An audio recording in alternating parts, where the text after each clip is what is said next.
Hey, everybody. Welcome to the Dr. J.J. Thomas podcast. I'm J.J. Thomas. Very happy to have you here, and especially with our very special guest, Dr. Goodman.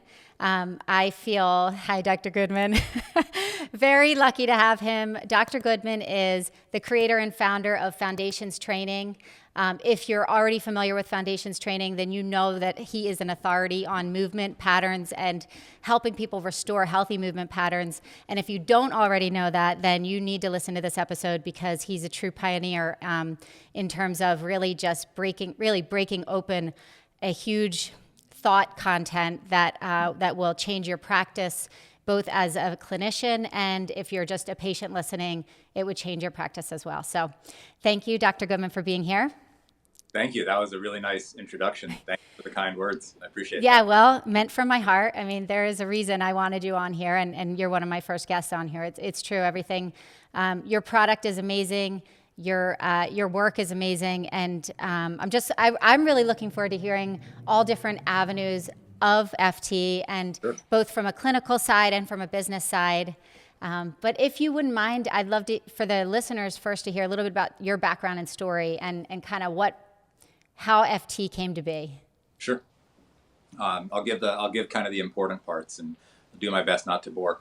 So I'll start here. I'm 43 now, and I've been practicing foundation training every single day since I was 27. And that's approximately a 16-year span. So from the 10,000 hour standpoint, I promise I've paid my dues. You know? Yeah. But what it is it's what I have to do for my back. That's what foundation training is. When I was about 19, 20, 21, I was in college. I was weightlifting a lot, and I was playing water polo. Before that, I had played ice hockey, and I just had this kind of stemming back pain that was getting pretty unmanageable. By the time I was 20, 21, it was painful. I would really get nervous of my back going out, and it started to stop me from doing the physical stuff to a degree. So then fast forward a couple of years, I'm in chiropractic school. I'm a doctor of chiropractic now. But when I was in school, I was sitting a lot, getting adjusted. So you're getting adjusted by people that are learning how to adjust. And that's part of school. Yeah. So let's just say it wasn't always the best for my steadily increasing degenerative processes in my lower spine and hips. Although my hips, even to this date, my hip joints are strong and healthy with very mild, if any, degeneration. It's my spine that got me and continues to.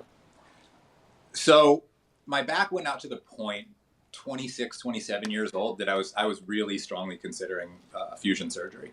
That was recommended by the doctor, osteopath that I was going to in Orange County. I was in chiropractic school, like 80% of the way done with chiropractic school. And it got to the point where I'd kind of get into a position to adjust a patient and I'd hurt my back. And it didn't look like it from the outside looking in. I was very fit and strong and I was a big guy, but it was an increasingly problematic situation. And I was really not sure I was in the right profession. And that was its own kind of emotional process at Sure. cost and experience of getting through that to that point. Luckily, I don't know what your listeners are into or not, but I just tell my story as it happened. And I started smoking a little bit of pot, maybe a lot of pot, for pain relief. And it did something, interestingly, that enhanced what's called somatosensation in my body. It does it for everybody, mind you. I'm not special. That's one of the benefits of cannabis is at low dosages, a heightened awareness of somatic processes within you. Interesting.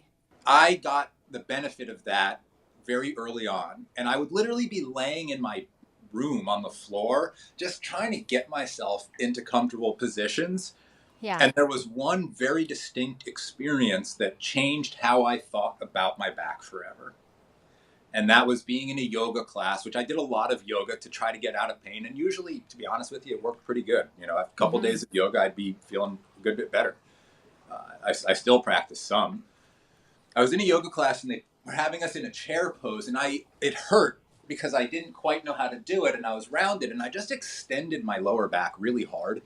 But I didn't do it. This was the thing. I didn't do it by pulling up. I did it by trying to lengthen my hamstrings, taking my tailbone further behind me and up. That proximal hamstring yank and contraction that Yeah. levers, as I've learned now, levers the torso up really nicely like a crane. And that lever turned my sensation off of pain immediately. I mean, boom, in it. What is happening? Okay. So cool. And I can experience it. I can still feel it. I still get really excited. And it's my favorite thing to show people that need it, which I have found out is not everybody, but it's a lot of people. But that's kind of my story. That starting point, that launch ramp of understanding that extending the lumbar spine in my personal experience was very, very important. Even though in all of my rehabilitative studies prior to that point, I was told to avoid that. I next started playing with internal rotation, not because I'm smart, I promise, but because when I would do it, it turned off the pain pathway. Yeah. Of, in my experience, the sciatic nerve, the piriformis, the extensor, or the external rotators of the hips. I could turn my hips away from each other behind me, like I was trying to turn my back pockets out away from each other. Yeah. And it would further eliminate the pain. This was not day 1, day 2. This was year 1 to maybe year 4, year 5.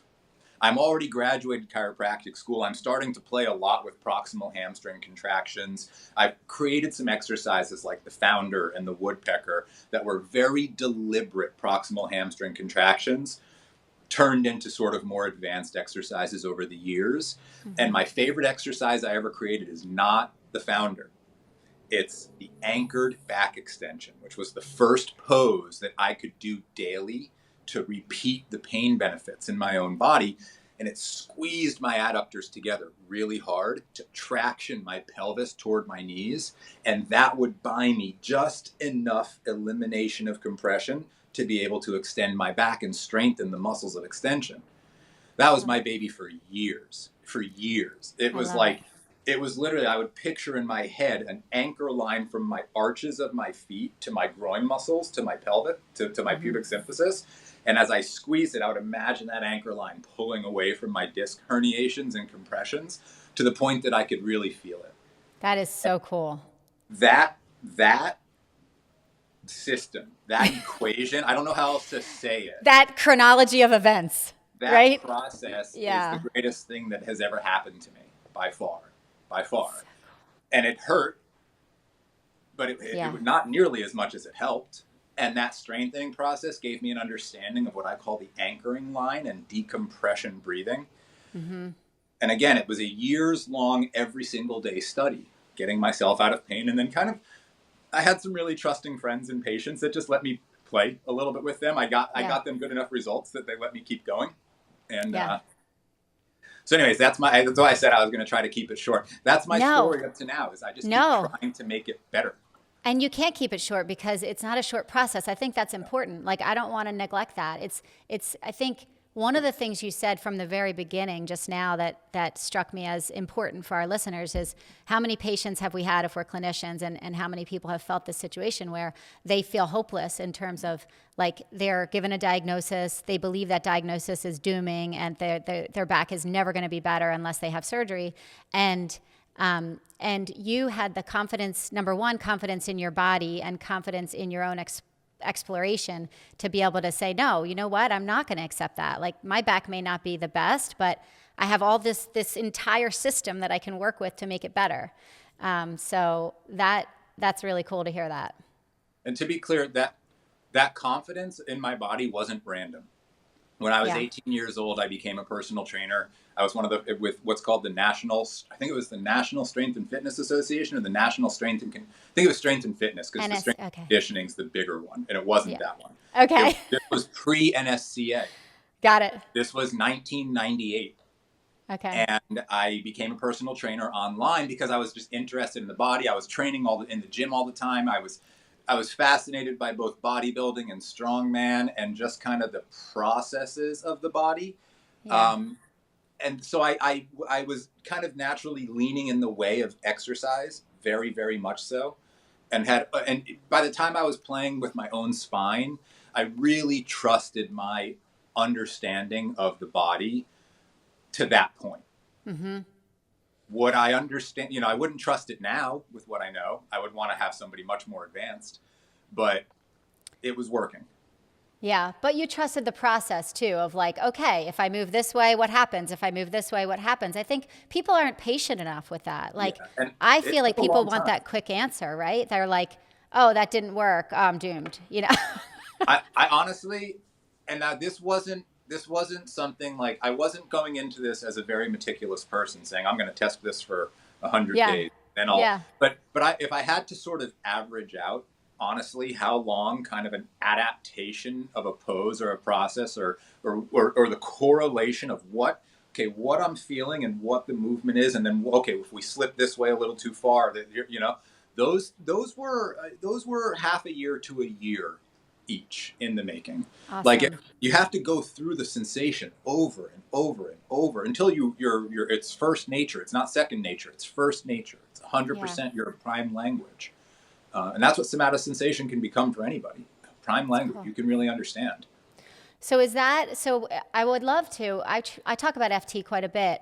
One of our staff is trained through you guys, and she's eating it up, and our patients are eating it up. And we love it, and we're using it more and more. Everyone else is like watching and listening and trying to adapt it. So I think you and I were talking earlier about our entire staff being trained, but when I try to describe it, I feel like I probably don't do it enough justice. So I would love if you could give me, your elevator speech on what it is and how it's different from traditional training methods. I'll try. I know. I'm I've been sorry. trying to describe this. I've been trying to describe foundation training for 15 years. I I still don't know. think I do a good. I'll try. Okay. Okay. So Okay. I have one base description that is Yeah. what I call like sort of the doctoral level. If you're a Yeah. practitioner that pays attention to things going on and you're not Yeah. just status quo, you're not just going through it, you'll understand exactly what I mean when I say this. And it's in my True to Form book. This is kind of my thesis. The body will get better in general at both holding itself, at feeling better and experiencing less pain, if we focus very heavily on a re-education of the axial skeleton towards expansion. The result of that is an appendicular skeleton that tries to hang on a little harder against that expansion. And that intertwined tensegrity is what the fascia is kind of there for. Love Not it. just from a muscular standpoint, but with that expansion comes better tension of the interoperations of the Yeah. viscera, of the blood vessels, of the lymph tissue, of Perry Yeah. Nicholson's whole world. Like Yeah. I love Perry. He's amazing. What a brilliant man. Like he's helped so many people because he correlates systems within an aquarium, not a system within itself. Yeah. So I mean, I love he deserves every accolade he gets, but that style of thinking, all of it improves with axial expansion. And that's kind of why I teach that. That's what decompression breathing is. The other thing is that if the hips and the pelvis are taught to lead the way accurately, meaning any movement that the body does is originated at the center of gravity, meaning if you rotate to the right, your hips just drive you a little bit that way as you rotate left, versus what a lot of people do is squeeze the glutes, and that is anti-rotation. It stops, so your spine has to twist in those directions, and the spine can twist, no problem. This is a long elevator ride. The spine can twist, no problem. This is good. I need this. We're in the Empire State Building. We're going up. We're on a gondola. Yeah. Anyways, the ability of the hip joints to become the primary movers, like, I mean, Happy Gilmore, man, it's all in the hips, baby. That's the truth of it. If your hips can become primary movers muscularly, not passively, but muscularly, you're going to experience a lot less pain, a lot more quality of life, a lot more powerful movement, a lot more spring in your movement into a much older age. And it's the kind of thing that all trainers and coaches and doctors that are musculoskeletal want their patients to experience and regain. And it's not just a hormonal thing. It's not just a dietary thing. It's those things. But it's also a very specific sequence of movements that the body has to train. And a very specific sequence of sensations that cater stability in those movements. I love it. That's, I would say a couple of the key points that you said that and so, help me if I'm going to tell you some of the highlights I tell my patients. Sure. One of them is a little bit of a summary of what you were saying about the hips, and that one of the things I love about what I feel when I do FT myself and what I've seen happen through our patients working specifically with Jess, because really Jess is the expert in our company right now. So I have most of them training FT with her, the ones that I know really everyone can use it, we know that, but the ones that I know really, really need it. And what I explain to them is that a lot of times breakdown happens because of compensation, because we don't have that foundational stability, right? We don't have that as you described. I liked how you described that. It's hard to have a word for this, right? This like intrinsic and extrinsic stability that's a balance of each other. But that when we can refine that then our hips allow us to move, everything allows us to move. So that's one of the things I say. The other thing that I think you're touching on that I don't think it's not a very commonly talked about thing in concept in either of our professions, but that the entire purpose of the musculoskeletal system is to protect our organs. The skull protects our brain, the spine protects our spinal cord, the pelvis protects our reproductive organs.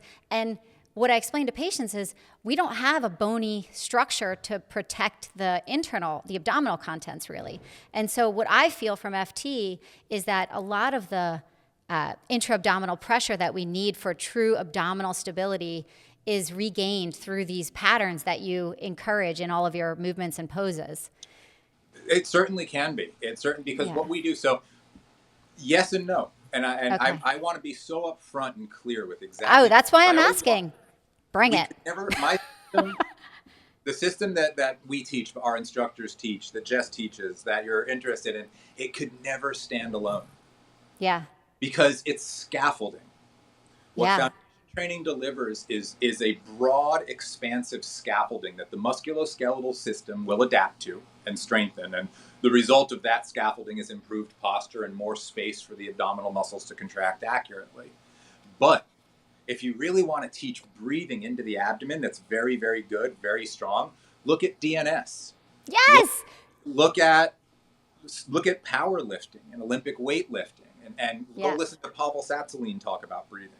What we do in foundation training is we make sure that when your body learns that, it's learning it in the right places with the right space. And most people can't go from where they are into those breathing exercises unless, or at least not without pain and without kind of really having to learn it deeply, unless you learn to create room. Yeah. And you have levers in your body that create room, the SCM muscles, the lat muscles, the serratus muscles, the adductor muscles, the shin muscles. Those levers pull the body in such a fashion that it leverages space and, more important, density, a front to back space and width at the torso. Without that pull apart, which DNS teaches very well, which powerlifting requires, which the McGill 3, 4, whatever that guy says now, whatever those are, they're phenomenal exercises, but only done in a body that can maintain space. Yeah. And that's where foundation training weasels its way into all of these different systems, is we create the space better than anybody. It's awesome. It's so funny because that's the exact manner in which I found you guys, is that I was using DNS with my patients and they were looking at me like, what, you want me to get in a baby posture? They were like appalled. Yeah, exactly. And some of them bought into it and some of them didn't. Then I found GMB, and GMB allowed me to have sort of pseudo baby postures without patients feeling like they were weird. They were okay with animal locomotion weird. And then Riot introduced me to you guys. So it's really cool to hear that full circle.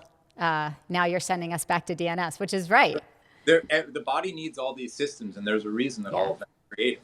I will say, and yes, I'm biased, but I'm also pretty damn experienced, and this statement is made a lot more by other people than it is by me, so I'm at this stage more echoing than stating. But our work tends to serve as a bit of a missing link among these systems. Yeah. Without that posterior chain integration and the capacity of the serratus and lat muscles to intertwine as we teach in decompression breathing, your body just doesn't have the room that it had when it was younger and more athletic. And my patient population, the foundation training population, spans all ages to a degree, but really the people that the work is for are in that older category. They're 40s and up. And they're people that are willing to do the work and are active and they're already, or at least pretty serious about doing things for themselves, but there's something missing. Yeah. And we're very often that missing link for people that want to keep doing what they like to do, but need the extra strength, the extra posture, the extra hip range of motion, the extra lung volume. That's what we tend to offer. It's perfect. I love it. Thank you so much. That clears up a lot of things for me on the clinical side of things. I would love to hear a little bit more on actually building. So a lot of this podcast is helping other clinicians grow their practices. And so I'm curious, you and I were talking before we started recording, how, this has been a 15-year process for you. And I'd love to hear a little bit of the business side of what challenges you had when in the earlier stages when you decided to, bring this to the public. And sure. My process was I started teaching public classes off of the advice of some really interesting people that I interacted with. And this was back in 2009. I was living in Santa Barbara. I hadn't written a book yet. I was still naming the system, still putting it together, still trying to figure out. But I had like 8 or 9 poses that I had on repeat. I had them down. They were there. They were strong. So I started holding back pain classes. That's literally what I called them. Back pain classes. Then maybe 2 or 3 months into it, they started being called foundation roots classes. It's because we were playing with names. We were playing with all of that. When I say we, it was me and my closest friend since we were 14, Dr. Dustin Duricki. Ah, cool. Went to chiropractic school with me. We graduated. Neither of us ever practiced chiropractic. We just went right in. By the time I graduated, I was already pretty full on with what I was doing. Dustin graduated like 6 months after me, and at that point, I had been testing it for 6 months, pretty much. Awesome. And we just went full on. We were like, well, I don't know what we're going to do, but we're going to do something. And we started. But the world needs this, right? You're like, this is. Yeah. So Dustin's the most important person in this whole picture. I came up with the idea and continue to do that at a very painstaking process. And Dustin's now helped me a lot. And Jesse, who's the main coach that people will see, has helped me for many, many years, especially bringing a more strength-focused, lat-focused, power pose type situation to this. Yeah. And I had other people. Brian King helped me over the years. Peter Park helped me write the first book and he gave me a Rolodex that helped incredibly. He believes in the work. He still uses it heavily to this day with all of his clientele. He's a co-author of the first book with me, and he introduced me to everybody that got us to the ability to write that book. So cool. So there was a lot of connection, a lot of serendipity in the sense of people coming into the picture that could help me get the word out once they successfully improved themselves with it. That's the root of every story that has helped me in business.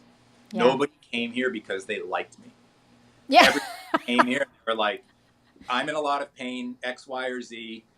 And I said, are you willing to try something? And they tried it. And for whatever reason, it really worked in their body in a way like it worked in mine. And they've helped me grow it in their way since that point. So now you asked about business. We didn't know anything about business, and we lost a lot of money for the first several years. This was not a successful business. This was not a successful business for the first several years, not at all. And in learning a lot of lessons and kind of screwing up on taxes and having to pay a bunch of fees and paying people wrong and then having to pay them right and just making mistakes, I learned how to run a business with some people. Yeah. And we've all sort of gotten a degree in business accidentally over the past decade now. And we're decent at it. We've brought foundation training to a pretty powerful place now with a very small team. My business team, the people that run foundation training is me, Dr. Dustin Duricki, Jesse Salas, and Paul Matthew. And we have a wonderful customer service person. I love it. You call them the cooks in the kitchen on your website, right? I love that. And the recipe is pretty screwed up, but it's really fun. It's a good kitchen. It's a family recipe. Yeah, it's family. It's family secret, you know?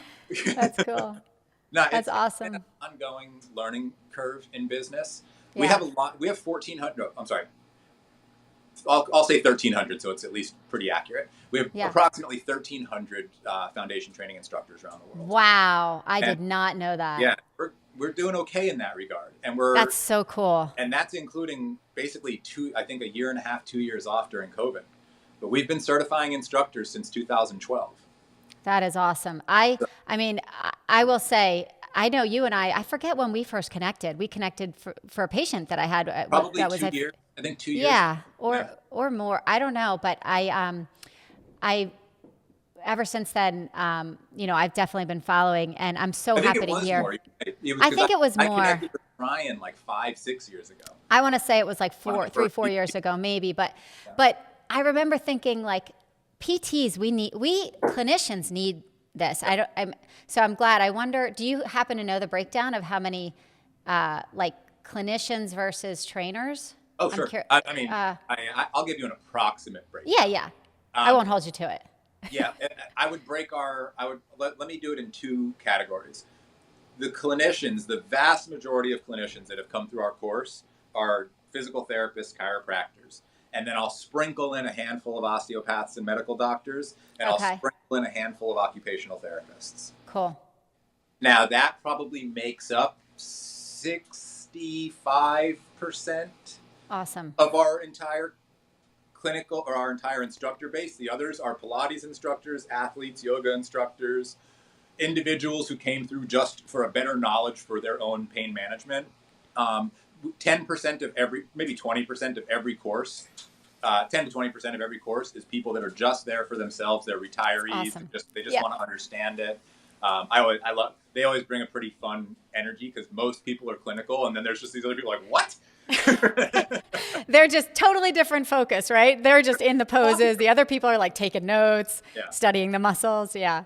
I'll have talked about something for 30 minutes, and I'll get a hand up, and they're like, "Can you point to the serratus anterior?" I'm like, "Oh shit, none of that made sense to you at all." Okay. Oh, that's so funny. I love it. That's good though.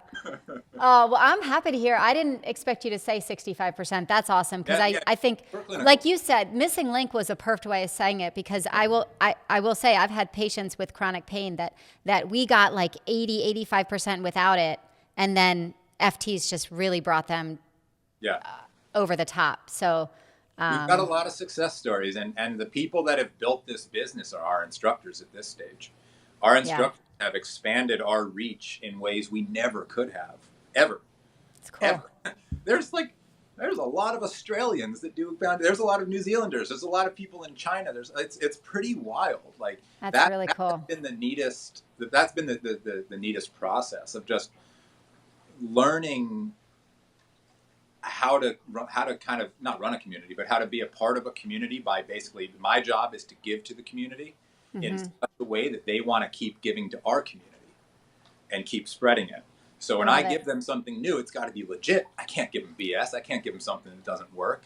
They have to be able to go test it with their patient base or their client base or their selves. Yeah. And that's been the growth opportunity and cost of foundation training. Not everything makes it. I've probably pulled 5 or 6 or 7 or 8, probably 7 or 8 poses off the list. Just they're not there anymore because one of two things happened. A couple people got hurt doing them. I've definitely done that before. I hate that some of the work has done that, but that's just the reality of having a body. Yeah, you don't know until you try. So crossovers, cross unders, lunge stretch. A few of my they're just not there anymore. We don't teach them. Brought in some newer things, understood it a little bit better. And then there's a couple, I'm trying to remember. I think this is why I stopped teaching the cross under is I was watching a Feldenkrais video from like 30 years ago. Oh and my somebody God. They didn't go into a cross under, or a crossover, but they went damn close. I was like, oh, A, the body only moves in certain ways. Yeah. B, I can't claim that. That's not. Oh, that's not wow. That's not. So we just took it off, and it's See, just, I think that's really respectable of you. No. I have feel one like goal. Our work is original, and our work is original, and I have to be able to the one thing people will ever come at me with is, oh, I've seen this. This is. There's nothing new. There's nothing new. I'm like, you show me where you've seen my work before, no, and I'll take never. it. I'll take it No, down. I agree. Right. Yeah. I think that's awesome, but I think it's interesting because I think like I could have easily justified that for you because the body, like you can't own the body. If the body wants to move a certain way, how could people fault you for honoring the body's movement systems? But I know I'm not everyone, so. And what we're trying to do, I want people going through my app, my books, things like that, and just being like, okay, interesting, okay, and then they try it, and it's just like, whoa. Yeah. And if I have other people's work on there, it's not foundation training. It's foundation and then some other stuff. Yeah. Which we have a strength program that Jesse is creating. We have one version of it, but we're doing a bigger updated one for the app. And that strength program is foundation training a little bit into power lifts, kettlebell work, very important, almost diagnostic level strength work.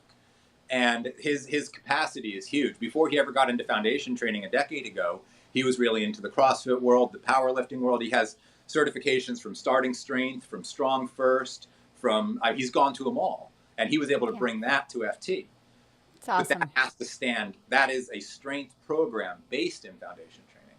Whereas anything we're teaching clinically that kind of has that namesake has to be based on two principles completely, which is anchoring and decompression. And you have to, at any moment of the exercise, be able to see and feel those principles at play. And that's what makes our work very unique.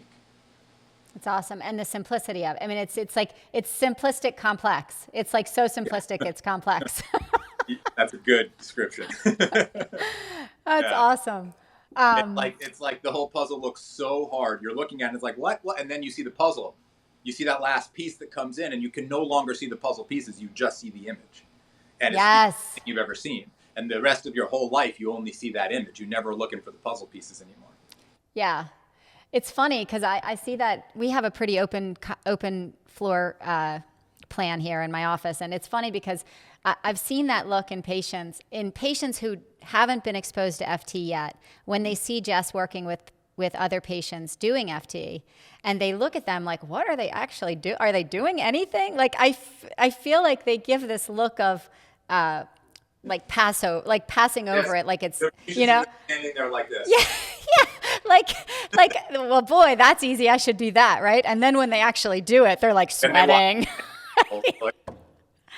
Yeah. Oh, something's happening. Yes, it's so funny. So anyway, thank you so much. This has been awesome. I think for a last question, I just want to leave our listeners with, if there's any words of advice as business owners or as clinicians, if there's, one pearl you could have told yourself 15 years ago when you were starting this journey, is there anything that comes to mind? Any advice? Just don't get stuck in a protocol. Or if you are in a protocol, look for really interesting ways to adapt it and move it forward. Whether that's a way that you treat individual patients, or the way you treat a symptom, or the way you view how that symptom occurs, which is a really nice one. One thing I love to tell practitioners, especially chronic pain practitioners, especially people that are very often treating things like tennis elbow or sciatica or plantar fasciitis, just remember that a nerve is nothing more than a cord with two ends, and that tension can be held, and the culprit of that tension can be anywhere along that pathway, but it's very likely going to be felt at the most common places people feel that nerve, like the piriformis area, like the hip, like the plantar fascia. Even though the tension can occur anywhere on the chain, it's going to be felt at the proximal or distal end most of the time. That's really good advice. Situations. Thank you. I'm with you on that. I feel like that's great. That's great advice. Thank you so much. I mean, my first place to go for sciatica is like the lateral band of the foot and the shin muscle and the peroneus. Just like loosen up the tibia, that whole area, and all of a sudden there's a little more rotation and there's just more room for those upper leg muscles and the nerves around it. And that can happen anywhere in the body really easily, really easily. That's awesome. Yeah, I noticed for myself clinically when I stopped focusing on where they're feeling it and looking more at movement and where I see the breakdown happening, that opened up a whole world of success. And that's what you said earlier was you said FT has to work. The only reason anyone helped you build the company is because it worked for them.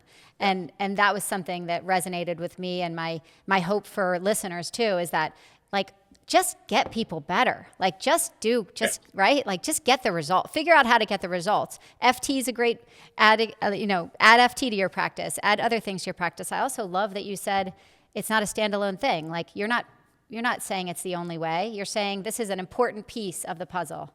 One of my lines is, and I've said this so many times to a lot of different people, and eventually maybe somebody will listen in the movement world. Our competitor in the movement world, regardless of what we teach, strength, pain relief, whatever, our competitor is in no way, shape, or form each other. Our competitor is surgery, injections, Advil, Tylenol. And that's our competitor is people that are looking at the body differently than we are. If we try to make every movement we do better than every movement some other very intelligent person taught that person, we're both screwed up. Where the person's confused. No, dude, we're on the same page. We're all on the same team. I love that foundation training works for a lot of people. I hope my business grows forever and my family can become wealthy and beyond our wildest dreams because of it. But if that doesn't happen, I love teaching foundation training, and I want more people to understand that, like, we are one thing in a giant sea of people trying to come up with their best advice for your pain and your health. And just pay attention. Just pay attention. There's a lot of people doing it. Awesome, awesome stuff. You are as authentic as I pictured, and I loved having all this time with you. I'm sure our listeners did too. Thank you so much.